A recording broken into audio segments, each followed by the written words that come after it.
Start off with the lovely lady to my left. Can we please introduce yourselves, remind the people who you are? Hi everyone, I'm Charlie Kersh and I'm the yellow Power Ranger in Power Rangers Once and Always. Let's go, Mihn! My name is Austin St. John. I played the Red I'm Steve Cardenas. I played Rocky, the Red Power Ranger, and also the Blue Zeo Power Ranger.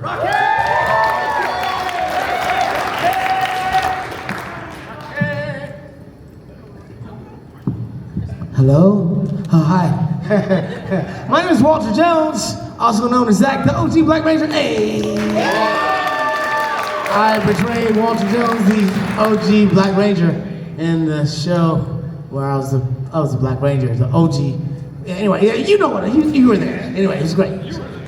And she's not here yet, but Karen Ashley, the Yellow Ranger, will be here in just a little bit. So when she gets here, we're gonna give her a round of applause.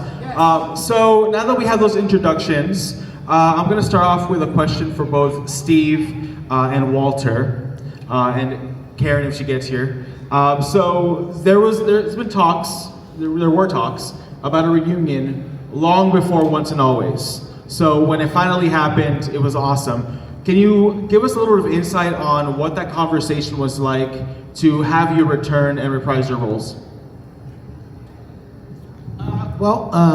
The conversation kind of went like, hey, so we're doing a 30th anniversary, do you want to come? And I was like, yeah! It was kind of great. The thing is I've been invited back to Power Rangers a couple of times, but it was a non-union show. So this time, it was actually union. So I was really excited to be back after 28 years. 28 years? Man! Wow. Is anybody here 28? Anybody 28? Can you stand up? I was that old! There was that much time between the time I was there and I came back. Wow, it's crazy. Anyway, so thank you for your kindness. But they basically said, we'd like to have it come back for the 30th anniversary, and I thought that was very exciting. What happened with you, Steve? It was very similar. I was very pleased that they had invited me to be a part of it, because I wasn't sure, what the story was going to be or, what direction they wanted to take with it. So I was just happy that they wanted me to be a part of it, absolutely. Yeah, I don't know if I shared Walter's enthusiasm, but they were like, I was very excited about it though. But how long had it been since you've been on the show? Well, I did the 25-year anniversary, the one for the Ninja Steel. I did that one. Yeah, that was good. Thank you. That was basically the JDF show, that particular one. Yeah. I was in there, but not very much. Yeah. Now you had the most iconic scene in that special. Oh yeah? Yeah, just when you wake up. Oh. Yeah, when they had me, I was asleep and then I woke up. Yeah. That was my favorite. Riveting stuff. Oscar worthy. So this next question is for Charlie. You are the youngest member of the cast. Can you let us know? Well, Power Rangers has historically cast martial artists. You are a martial artist yourself. So how familiar were you with Power Rangers as a martial artist when you were auditioning, and did that help you get the role? Oh, my martial arts absolutely helped me get the role. But I'm gonna be honest here, I didn't grow up watching Power Rangers. I was watching Barbie and all those girly shows, My Little Pony. Power Rangers is girly. Power Rangers is girly. You're a girly. Okay. Anyway, my instructor, Mike Chat, who is the blue Power Ranger in Give up to Mike Chat. To the Rescue, yeah. So I knew he was the blue Power Ranger, but that was the extent of my knowledge of Power Rangers. And then once I found out I booked it, which was in April, so like a few months before we went and filmed it, that's when I started watching the shows. But my martial arts absolutely did help. That's awesome. And what was your audition process like? It was the night of a national martial arts competition, and I get a call saying, hey, we need you to send in a video of you doing these 2 scenes by tomorrow morning. And to give you all a gauge, that's not normal. They give you like 24 hours at least to film, to send and submit your audition. They gave me less than 12 hours. So here I am in a hotel meeting room, and I'm doing these scenes, 2 scenes, as fast as I can. I submit it, and then I don't hear anything for 3 months. And my sort of my method when I audition, because I've been acting for 13 years, is once I send in the audition, the second I send the audition, I let it go. I move on. I move forward. I don't look back. I don't care who got it. I move forward. So the second I turned in that Power Rangers audition, I was like, okay, that's it, done, move forward, move on, what's next? So of course 3 months go by. Obviously I'm like, oh yeah, they picked someone, definitely not me. But then I got told, oh no, they did pick you, and we want you to play Mihn. So. Ladies and gentlemen, Karen Ashley. Karen Cash in the building. Ash of the Cash. Welcome in.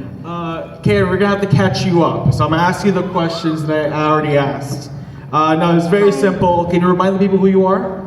I'm Karen Ashley. I played Aisha, the yellow Power Ranger. Woo! The song from Another Bad Creation, Aisha, was named after her, by the way. It came out before, but I'm going to claim it as they wrote it just for Aisha. You're the one I ever had. All right. Yeah. So Karen, I had asked Walter and Steve about the conversation that they had when they were asked to come back. So can you let us know about your conversation, how that went? Oh, I think my conversation was much different than theirs. Because they were gonna, they had gotten it, and they'd all signed their contracts, and we all talked to each other. So they were like, yeah, we're going. I'm like, okay. And they're like, what about you? And I go, I haven't heard from anybody. So it wasn't until maybe 2 weeks before filming kind of started that they hit us up, and they were like, oh yeah, you guys, you're filming. And I was like, what? We're not filming anything. We haven't been offered anything, so I'm not doing nothing. And they were like, what? And I go, yeah, if you guys want us to be in it, we want to be in it. We don't want to just, I don't know what they had planned, but whatever they had planned, and me and Johnny were just going to be a one-day shoot somewhere. And I go, no, we're not doing that. And I turned the offer down. And so they were like, oh shoot. And so I just asked for everything. It was like, we want to do it. I felt like, I was like, Twee and I wore the same costume. I literally stepped into her shoes. I literally wore her same boots. I can't even imagine why we couldn't be there and why we're not a part of this in a bigger way. And so thankfully, my email got to one of the female producers, and she was like, you know what? You're absolutely right. And what would it take? And so I just told her, we want to go, we want to be in New Zealand, we want to, I want to honor her. If this is the love letter to her, I want to be part of it. And luckily, 2 hours later, she called me and she was like, it's done. And I was like, what? Yeah. So I always said that was my lesson of you just got to ask for what you want. And they could say no, because the funny thing is they've asked me back 4 different times. And it always had been oh, never mind. And that was another thing I brought up. I was like, look, we're part of this fandom, we're part of this family, and you guys are treating us, I don't like the way you're treating us. So I asked for everything we wanted, and they actually said yes. So do that, because you never know. Somebody might actually say yes. The worst thing that But can I was happen. so excited, because that was the whole thing. I knew what was going to happen, and I was like, I want to be a part of this. How are we not? She got the party started for Yellow Rangers. I feel like Aisha and Trini have a bond just because we were it's weird when you go on a show and they go, oh, by the way, somebody really important is leaving, and you're now kind of stepping into her shoes. That always, I carried that as a badge of honor. So I just felt like if we're doing something that's way overdue, she should have had a love letter 20 years ago. I want to be a part of it, and I'd like to be a part of honoring her memory. And so, I'm so glad we got to come, and I'm so glad we all got to work together for the first time, and it was wonderful.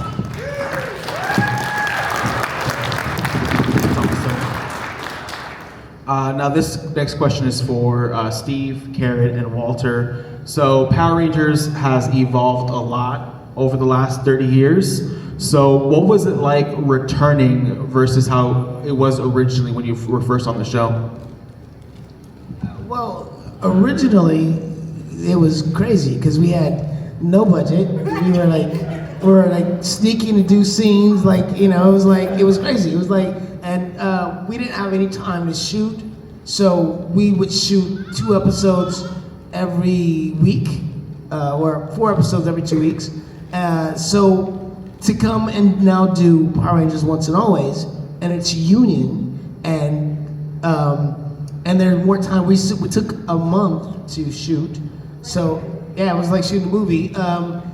It was completely different. And then also, when we shot originally, we would shoot a master, then when we shoot close-ups, and then we shoot coverage. And so, as an actor, when you're acting, you have to remember what you did the first shot in the master, so you can replicate it in the over-the-shoulder shot and all these. Very technical. However, with Once and Always, they were capturing everything at one moment. So it was video cameras, so they could go and, like, I did a backflip in Power Rangers Once and Always, and they're like, all right, so we got the backflip. You want to do it again? I was like, let me look at it. And I looked at it, and it was a slow motion. It looked amazing. I was like, no, I'm good. I'm like, we don't need to do that no more. See, he's like, I'm 57. This hurts. Okay, so I did it, but back in the day, I would not have been able to look at it. It would have been in the camera, and we would have had to wait the next day to see it, or the dailies, and I wouldn't know if we'd actually got the good coverage. So.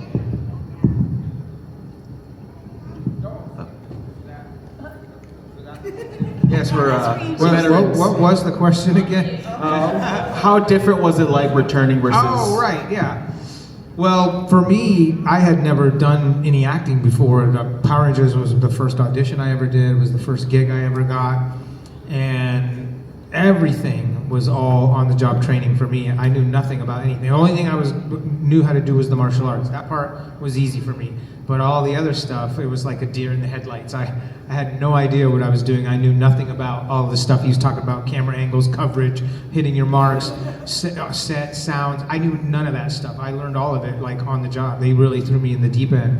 And just, you know, learning from something, you know, at that pace, you know, was definitely unique. But coming back and doing the Once and Always, like he said, you know, it was definitely more slower, and they took our time, and they made sure they got all the angles they wanted the right way, and I really felt that helped tell the story better too. When you're not rushed to get these takes, you know, you have the time to, you know, to really create something special. So I felt like they did that right, and I was happy about that. The writing was definitely much better too. I was like, oh, we actually have some deep scenes where we really get to do some acting. It wasn't just like, oh, it's a giant pachinko head. Oh, yeah. They're like, no. No, it was good. I was excited to come back. Another reason I was excited was because the show at this point had been in New Zealand for like 20 years, right? So it was like, I'd known like there had been a crew that had really, like, I mean, this was just as much their baby as it ever was ours. So it was so cool to go there and meet the, you know, people that worked there for 20 years. Like, they've been working on this show, all the different versions, all the different seasons. And it was just cool. Like, I think we had the moment of just like being giddy that we actually got to be on screen together, and we actually got to, you know, just kind of walk down memory lane. It was cool to see the, you know, the juice bar again. And I mean, they went all out. So it was really, really sentimental. It was really cool. What's funny is I had never worked with these guys before, so, and I didn't really watch the show after I left the show. So I didn't really know their characters as well. So we were working one day on the in the command center, and you know, these guys come in and we're dealing with the problems of the day. And so I know Steve and I know Karen. We do Comic Cons all the time. I know them. We hang out. And so Steve's character is a little goofy, and I didn't know that about Rocky. I didn't know that about Rocky. So he was, you know, we're on set and he has to do his lines, and he did something. I'm looking at him like, why are you playing, bro? Come on. Like, but that was his character. I was like, oh, my bad.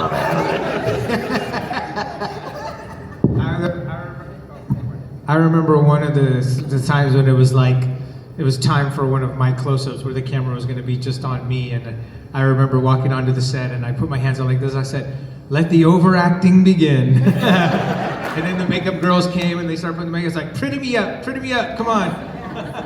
And like the whole crew was laughing at me. That was pretty funny. That must have felt like nostalgic and like a full circle moment. And I'm super happy you guys got to experience that. Charlie, so again, you being the new person coming in, what did you do to prepare for this role? Because obviously Twee is no longer with us, and you were kind of stepping in as her daughter. So how did you prepare for the role?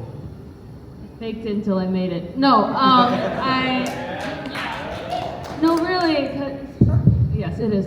I'd been acting for quite some time already, and I had my martial arts experience. That wasn't necessarily that wasn't necessarily my area of focus as far as preparing. It was mainly just diving into, well, what is Power Rangers? So, once I booked it, I went to Power Morphicon in, incognito with my mom. And she was like, you gotta see how much Power Rangers means to people. You gotta know, like, what you're stepping into. So we went there, and then just on set, it was just an exploration every second, sort of asking them a bunch of questions like, what's a morpher? How does that work? What button am I supposed to push? I remember that. I remember, I don't mean to jump in and cut you off, but the first time I showed her how to push the button on the side of the morpher and it opened up and lit up. And she goes, oh my God, this is real. It's really happening. Like, it finally hit her what she was, being a part of, and it was pretty cool. I liked that. Was a pretty special moment between us when I showed her how to work that morpher and hit the button on the side, and the thing popped open and lit up. And she was like, wow, this is real. That was so cute. Everything was just an exploration and just having fun. There wasn't really any preparation except just being courageous and doing it. That's it. That's awesome. I mean, that's all you can really I have do, a question. Did you watch Twee? Did you like? Yes, I watched the first season. Yeah. And just studied her. Yeah, that's what, because I knew didn't you really had watch to. you. No. She's like, I'll give you some Uncle Zack in a minute. But she did such an amazing job. I think she had such a great essence of Trini and of Twee, who, both my friends. And I was really impressed. I can tell you this girl was so prepared. She was better prepared than anybody else on the set. She came in knowing her martial arts. She came in knowing all her lines. And at one point, she questioned me on the set. She's like, you don't know your lines? I'm like, give me a minute. I got this. This is what I do. I got this. I do it in a slightly different way. But she was so good, and I was so impressed. She was amazing. That is beautiful. So staying on Charlie, we got a little bit of it from Steve right now, but what advice were you given by the veteran Rangers when you first stepped into the role? Don't suck. Did anyone give you any advice? Somebody stood out? I think, yeah. Okay. I mean, no shade, but no shade. No, I think I'm pretty. I asked you like simple questions like how does morpher work and like what was your experience and like simple questions like that. But as far as sort of in general, I kind of just kept to myself in a way. It was interesting because, of course, she's coming in as a young child. She was a teenager with attitude. She had attitude. And so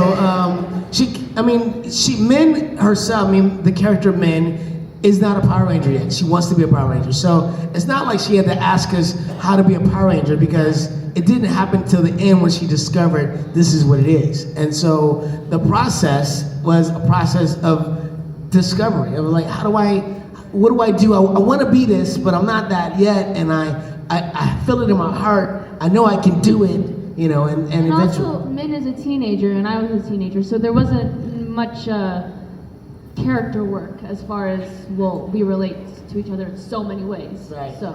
I thought it was really cool though because at the time you were 15? 15. And so, I'm Uncle Zack. And of course I wanted to build a relationship with her so you could feel, that we had that thing between us. And I felt like we did. We were playful and I would make dumb jokes, dumb Uncle Zack jokes, and she'd be looking at me like this. Not the Uncle Jack jokes Very again. natural, very Exactly. authentic. Right, but I think our chemistry came off really well because we had time to it was cool. No, I agree. But on a similar note, now this is going to for Karen, Walter, and Steve. If you can go back and give yourself advice before you started on the show, what advice would you give yourself?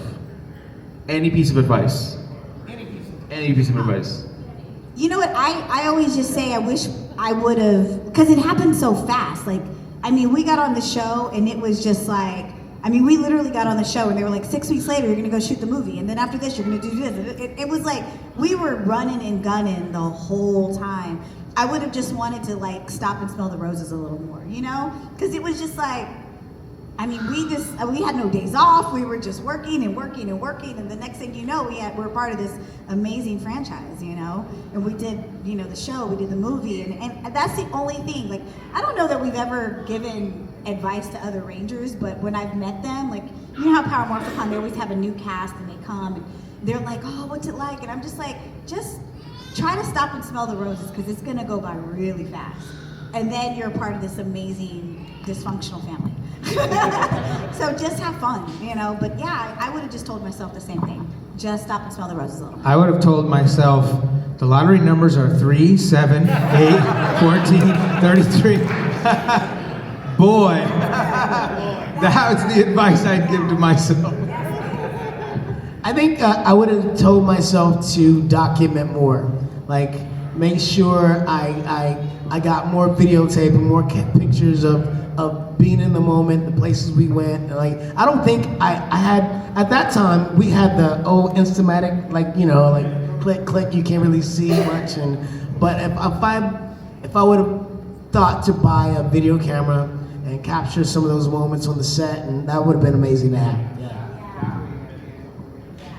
Yeah. I would have said, steal your costume at the end of the season. Just take that shit. You're like, steal it because it's going to end up on an auction and you're not going to see any of that money. Because then they're going to sell it in 30 years. It's going to be like, yeah, just steal it while you can. There we go. That's your advice, guys. Steal your stuff. You're in it for the Rangers, which means it's okay. Right, because the cast members that stole it, they didn't say, guys, it's still your costume day. Like, they didn't tell the rest of us. So, like, half of us have it, the other half don't. I would have stole it. I love that a lot, actually. So, one more question. Now, this is for all four of you. In the early days of Power Rangers, there was a lot of, you were doing your own stunts, you were choreographing yourselves. So, how much say... That's not just get up for Danny Wayne right here. Danny Wayne. Danny Wayne was one of Danny the. Wayne was definitely. He was the stunt double in Mighty Morphin for the Black Rangers. So. Yes. That's right. Round of applause. Also, one of my 1, 2, best friends. 3, and the movie. Yeah, Phenomenal martial artist, phenomenal stuntman, right He there. was. Really How good. many seasons did you do at Power Rangers, Danny? 10. Only 10. 10 years. 10 years. Whoa. That was a lot. Yeah. That's not OG. that much. Yeah. All right, so shut up, be quiet. So it was, sorry, how much were you able to bring to your character, to this new version of your character, this older version, this veteran version of the Ranger? Like, how much were you as a person able to bring to that? You know, that was really interesting because David Yost and I have been friends, obviously, since the very beginning, and we're very different people. Like, I have this energy, David has this energy, you know. I have this energy, David has this energy. So, I mean, he's, I think we would make a great odd couple because we're very different, but we're friends, and so I think Billy and Zack share that same chemistry. So Zack, I mean, we're on the same team, but Zack's like, yo, what's up? And Billy's like, listen, I'm very serious about what's going on right here. And so to come back 30 years later and be Zack and Billy was interesting because it is kind of who we are, like it was when we were back then. You know, like, and it was just really wild to 28 years later to come back and and build these relationships again as Zack and Billy, and the new relationships with Mihn and Rocky and Aisha and Adam. Yeah, I was like, I know that last scene right before they were leaving, the director was like, they had us on one side and you guys were leaving on another side, and the director was like, so what do you think about this? And I was like, I don't know, I feel like Zack's touchy. Zack would like hug everybody and you know, like say goodbye, you know, right? So then I went over and I was able to give Karan a hug and give Johnny a handshake, because I felt like the fans want to see the Black Ranger and the Black Ranger like It's together. Awkward. And it's awkward when they write scenes and they like we don't acknowledge the fact that Right. we're like together. Right, we're together. You've never seen us together. Right, and now we're together. That so was smart. He it was added cool. that. I was like, all right, I was like, gave Johnny a handshake and a little hug. What's up, man? Hey, get out of here, bro. Nah, it was cool. It was a lot of fun.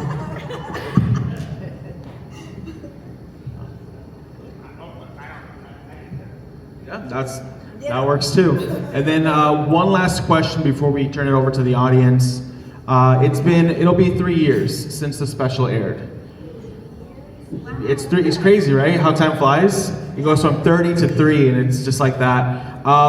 Where would you say your characters are today? 3 years later. Us just Yeah. Well, I mean, they alluded that Aisha and Adam are on the Space Patrol. So, Space Patrol, yeah. I think at this point, SPD's happened, so they've kind of, you know, started the Space Patrol and they've tossed the baton to the SPD crew. So, they're somewhere in space, fighting crime.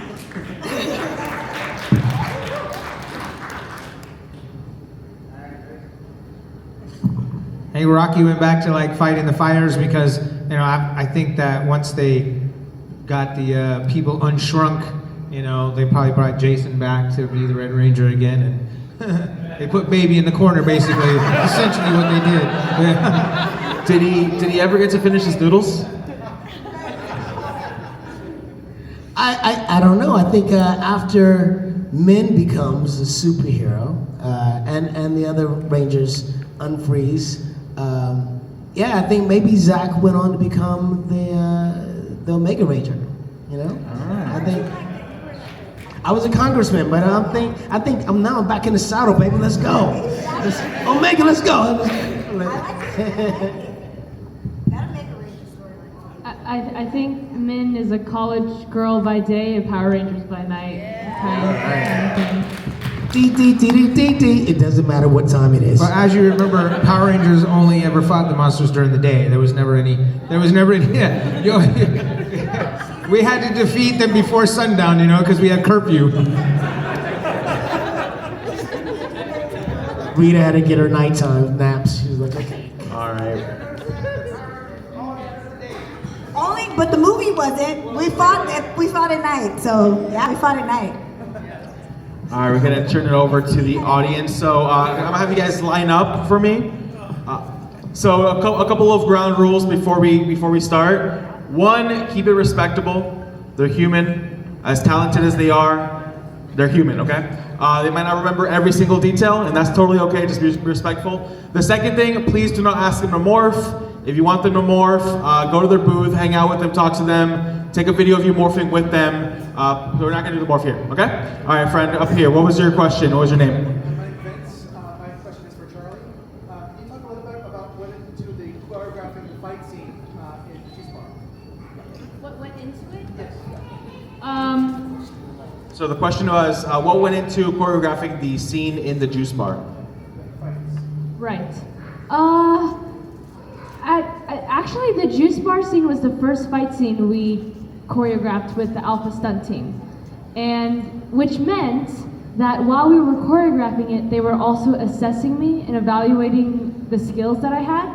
So the juice bar scene was sort of choreographed as like, what can you do, and let's just throw it in and see what you can do. And so, but then once we got to on set and once we got to the day of filming, they changed everything. So that was fun, but it was it was just a sort of what can Charlie do and let's just throw it in kind of thing. It was very collaborative, I would say. Charlie could do everything, so it was easy for them to change on the day and be like, oh, she's got this. All right, yeah. So that was good. She was so awesome. Awesome. Thank you for your question. Hello, friend. What's your name and what's your question?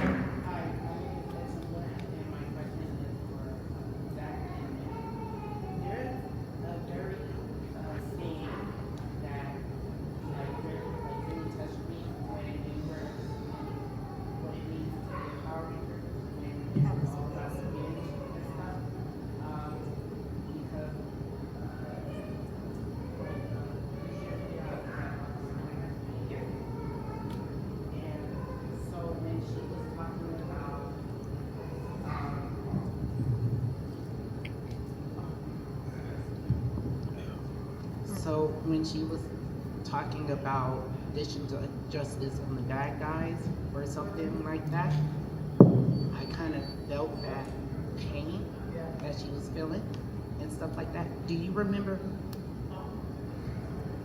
shooting that scene? I'm sorry. It's okay. Do you remember shooting that scene and what it was like to shoot that scene? Yeah, so the question was in the command center, we had the scene where I was telling men what it was really like to be a Power Ranger. What does it really mean? And it's not just about fighting putties and being a superhero. It means a lot more. It's about, it was really great written piece. When I was breaking that part down, I was thinking, yeah, I mean, there's a lot of hardship that goes with being a superhero, a lot of hardship that goes with being responsible and having to take on responsibilities that not everybody would volunteer for, and trying to maintain not being angry, trying to maintain not being upset about the losses you may have taken or whatever, and not letting it be about revenge or vengefulness, but about being your best person. And that was a great scene, and I think she really she took it in, because she gave me, as an actress, she was giving me no, I'm gonna fight everybody, I'm a ranger, give me the Morphers, go. I was like, oh, you gotta slow down. So that was as a parent too, because I have 2 kids, I got a boy and a girl, and teaching them life lessons. I felt like it was a strong scene, and I connected to it. I think we connected well. Thank you so much for that question. First time anybody's asked me that question. Yeah, sorry for your loss, bro. My name is Luis. It's a 2-in-1 question. I'll make it fast. My name is Luis. It's a 2-in-1 question. I'll make it fast. Okay. It's for anybody. Did you guys steal anything on set when you guys were there? Also, what did you steal, man? She stole our hearts, right, guys? You know what? They were very on top of us on Power Rangers Once and Always, because they knew people were gonna take stuff. So they would come. I would get dressed in my suit, and they come knock on the door.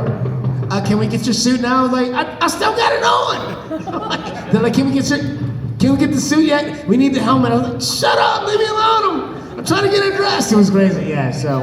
I did try to steal one thing. I tried to steal the necklace I wore, but then they caught me. Aww. We need your necklace. They should have gave it to you. That sucks. I kept all the socks. I might be wearing them now. Are they good socks? All right. My second question is, was it ever explained why Bulk and Skull wasn't in the Once and Always?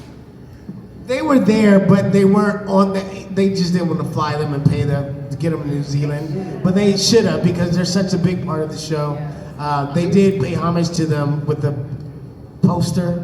Yeah. That was crazy. I would But love they to should have see been where there. they were at. Yeah. But if you're looking for where they're at, they're in there. If you go over there, they're hanging out right now. Thank you. What's that? Scooby Snacks. All right, what was your question, sir? What was your name? Jezzer. My question's for all of you. With the creators of Disney and Percy Jackson taking the helm of the new reboot, have you guys got the call of maybe collaborating, or are you open to a collaboration with them if they do make that call? The answer to that question is no, my friend. Yeah. I've not heard anything. Yeah, no, I haven't heard anything either. If they were smart, they would ask us to do little cameos here and there stuff. They need to, because you guys are the ones, like, you know, that are gonna keep it alive. And if they don't give you guys stuff, I don't really understand why they keep doing a reboot. Like, I don't. The reboot is like why you gotta start all over? We got 32 years of fans. I think it would be smart for them to go the route that the comic books went and apply the Morphin Grid to the thing. So have something new and then add everything that you already got. I think that would be smart. But they're doing a reboot, so who knows? Well, hopefully it does well. I wish them well. I hope this show does a great thing and it's lots of potential. So we'll see. Great. Before the question, speaking of reboots, I was asked by the con to let y'all know that RJ Kyler is here. He got here not too long ago. He's Billy in the reboot. So after the panel, if you want to go say hi, he's at panel 8. He's at booth 836. So that was a great segue. All right, thank you so much. What was your question?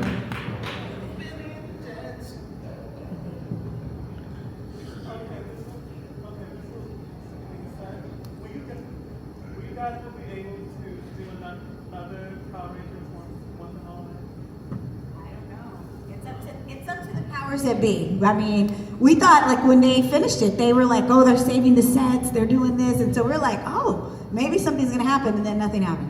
You would think actors have a say in this. We have no say. We have no say. We're the last to know. Like, it's been so many people have made a decision, and then they finally ask us. So as of right now, probably not. Yeah, they destroyed the sets. Yeah. So originally they were saving the sets, but I think Hasbro gave up on the show. They just stopped filming completely. Although the show did so well, it was the #1 show on Netflix for some time. Well, #3. I think we got to #3. We were like #5 internationally. It did really well. I think it was beyond the scope of what they thought it would do. But funny enough, I think a lot of people that we were dealing with Netflix didn't really know much about Power Rangers. So they were surprised at every mark. And like when David and I went online and said, hey, we're doing a show, and the internet went crazy, they were like, we never had a response like that. And we did the show at the Grove, all of us, and you guys were there, and the line was out the Grove and down the street, and they're like, we didn't expect this. And we're like, what are you doing? It's like this. It's been 32 years. These are fans. So what are you doing? Yeah, this is how we roll. Exactly. So yeah, exactly. Awesome. Thank you for your question. Nice cake. I know, right?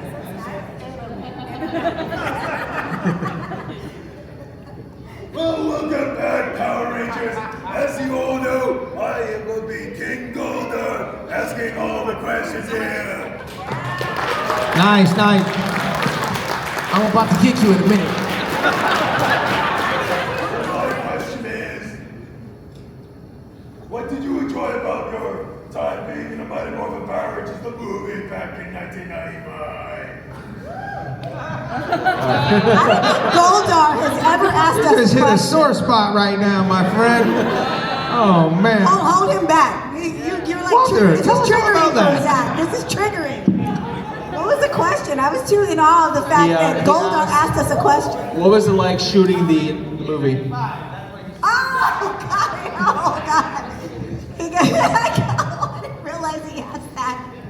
I mean, all I would say is for us is like, listen, we didn't know when we got hired on the show that we were going to be taking over for people that had left the show. You know what I mean? When we got hired, they never told us any of that. We just thought maybe we were like augmenting the cast, where they were adding some new people to the show. We were going to be friends of the Power Rangers. We didn't know anything, But on the day that we got hired, they said, oh, okay, you guys are the new Power Rangers, and you're going to film for 1.5 months to get some TV episodes under your belt, and then you're going to Australia to make a movie. They said it all in one sentence. So it all just happened that at the time that these guys left, the movie was already in the works. So it was already just something that, it was just handed to us, that's the one thing that I feel I felt bad for the guys that paved the way, like Walter and Austin and them. That they did not get to do that movie because they absolutely deserved to be in that movie for sure. Yeah, because knowing each other now, like we get along so well. Yeah. Nobody, Imagine hip hop keto in the movie. Ooh. nobody, yeah, knowing each other now, it would have been a really fun time, you know. But it was, I mean, it was obviously, we got the golden ticket. It was amazing. We had such a good time, and I think the movie honestly was the moment where, because we were, like he said, we had like a month and a half to shoot like 20 episodes, which is crazy. We did that, and then they shipped us to Australia. And so really, once we got there, it was like, we had like, it was like always hurry up and wait, hurry up and wait. A movie is shoot so much slower. So we actually had a chance to like get to know each other. So I felt like that was the moment. Like we actually all became friends. We actually all like, we had some fun out of the country. And I mean, Danny brought me some pictures and I was like, oh my gosh, we had so much fun that day. And it's like, those memories I'll have with me forever. It was a really fun time. Awesome, thank you for your question. All right, so this will be the last question.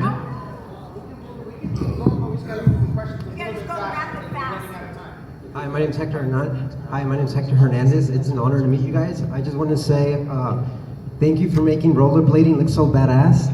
And I skydived for the first time in November, and I was terrified. But when we were up in the plane, they started playing Red Hot Chili Peppers Higher Down, and I thought of you guys. And I want to say thank you for making this so badass, and I just jumped off. And as for you, many more bookings and callbacks are coming your way. And I busted my ass rollerblading because of you, so thank you so much. Thank you so much. Ladies and gentlemen, please give a round of applause to our cast. All right. For those of you that didn't get to ask questions, you guys can come see us at our table, and we'll be happy to meet and talk more there, guys. Thank you all so much. Thank you everyone for your time. Once again, go say hi to them at their tables. They're super nice. They want to talk to you one-on-one, I promise. And once you see them, go see RJ Kyler at booth 836.